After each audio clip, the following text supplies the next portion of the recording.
और किस जगह पे हुई है? समाजवादी पार्टी के राष्ट्रीय अध्यक्ष श्री अखिलेश यादव जी के आदेशानुसार बुलंदशहर में एक सुनहरा स्थान पर बहुत तेज गति से थार गाड़ी ने टक्कर मारी, जिसमें एक महिला की मृत्यु हुई और शेष लोग घायल हुए। ये पूरा दलित परिवार था और न सिर्फ ये अकेली घटना थी बुलंदशहर में। मुझे बताया गया था कि ताबड़तोड़ 6 घटनाएं लगातार इस तरह की बुलंदशहर में हुई हैं, जहां दलितों की बारात नहीं चलने दी गई, उन पर अत्याचार हुआ, उनको अपमानित किया गया। न सिर्फ बुलंदशहर में, पूरे उत्तर प्रदेश की स्थिति बहुत खराब है। जगह जगह दलित लोगों को निशाना बनाया जा रहा है, उनकी नाबालिग बच्चियों के साथ बलात्कार किया जा रहा है, उनकी बारातें चढ़ने दी जा रही हैं, अंबेडकर की प्रतिमाओं को तोड़ा जा रहा है। ये हकीकत जानने के लिए हम लोग वहां जा रहे थे बुलंदशहर। हमें गवाना टोल पे ही रोक लिया गया, भारी लाभ लश्कर, भारी पुलिस, और हमारे आग्रह करने के बावजूद भी जबरिया पुलिस ने हमें वहां नहीं जाने दिया। गवाना टोल से अलीगढ़ की तरफ 500 मीटर की दूरी पर तथाकथित करणी सेना के लोग वहां घात लगाए बैठे थे। हमारे और हमारे साथी जो गाड़ियों में थे, उन पर ईंट पत्थर फेंके गए, टायरों से हमला किया गया, कई गाड़ियां क्षतिग्रस्त हुई। और अब मैं आज आश्वस्त हूं कि हमारे ऊपर यह जानलेवा हमला था। और ऐसा मुझे लगता है कि सरकार जानबूझ करके मेरी हत्या कराना चाहती है। 3 दिन पहले से जब ये तय था कि हमें बुलंदशहर जाना है, प्रशासन को पता था, खुफिया तंत्र को पता था, पूरे जनपद को पता था, हाथरस और अलीगढ़ को भी जानकारी थी। इसके बाद भी हमला एक सुनियोजित षड्यंत्र के तहत हमारे ऊपर किया गया। उत्तर प्रदेश की जिस प्रकार की कानून व्यवस्था की स्थिति है और जिस तरह के तत्वों को शय मिल रही है, संरक्षण मिल रहा है, उससे सही अनुमान लगाया जा सकता है कि स्थिति क्या है। हम लोग जानते हैं कि 12 अप्रैल के बाद जब तलवार लहराई गई, अवैध असले लहराए गए और प्रशासन ने उनके खिलाफ कोई कार्रवाई नहीं हुई, तो अवांछनीय तत्वों के हौसले बुलंद हुए, एक वर्ग विशेष के हौसले बुलंद हुए।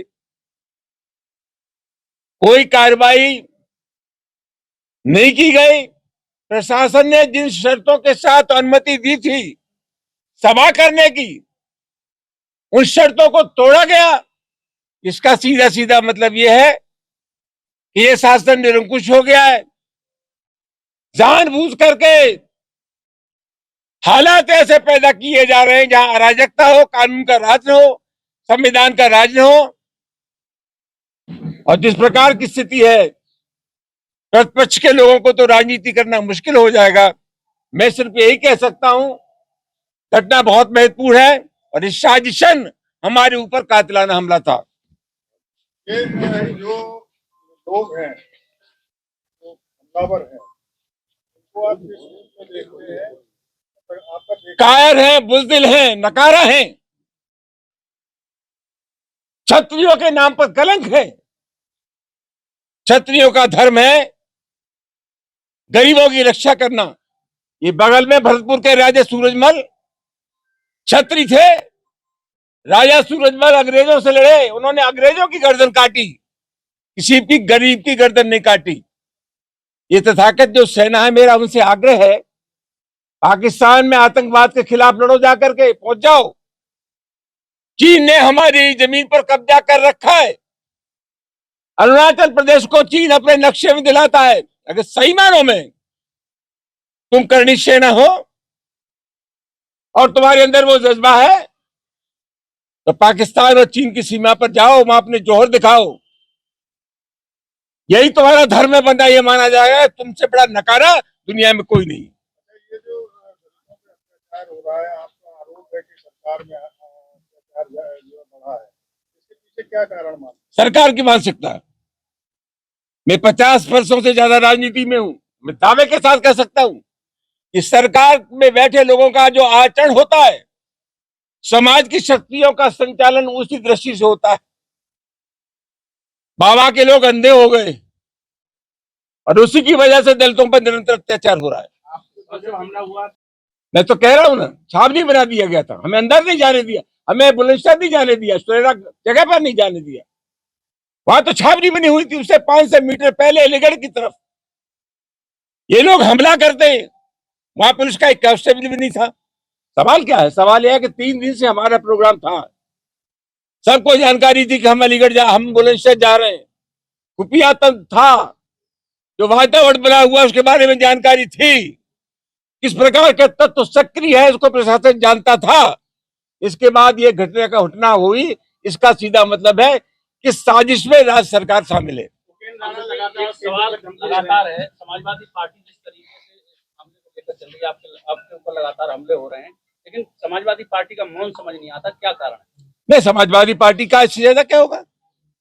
जब यह घटना हुई तो पार्टी के राष्ट्रीय महासचिव शिवपाल जी आए, प्रमुख राष्ट्रीय महासचिव अखिलेश जी आए, रामगोपाल जी आए, 19 तारीख को पार्टी के राष्ट्रीय अध्यक्ष अखिलेश जी आए। अब मैं आपसे जब बात कर रहा हूं उससे पहले इनका ट्वीट आ गया। समाजवादी पार्टी पूरी तरह से हमारे साथ खड़ी है, मैं पार्टी को धन्यवाद देता हूं। जब आए थे उसके बाद भूपेंद्र नाडा ने आपका फोटो अखिलेश जी की कैसे रोए थे, अखिलेश यादव भी रोएंगे, क्या मतलब चुनौती है उनको भी?